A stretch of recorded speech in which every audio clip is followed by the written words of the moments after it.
25th evening. Desire is the craving for possession. Aspiration is the hunger of the heart for peace.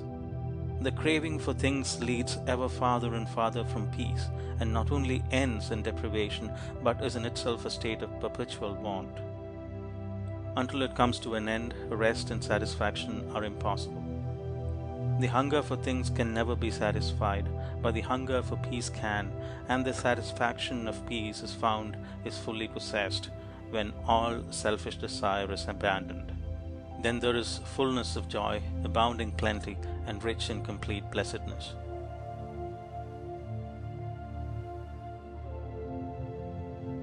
Twenty-fifth evening.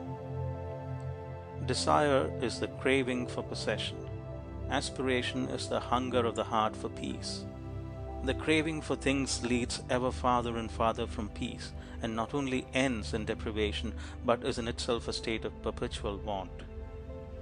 Until it comes to an end, rest and satisfaction are impossible.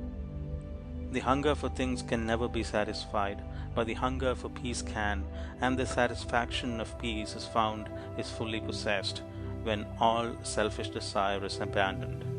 Then there is fullness of joy, abounding plenty, and rich and complete blessedness.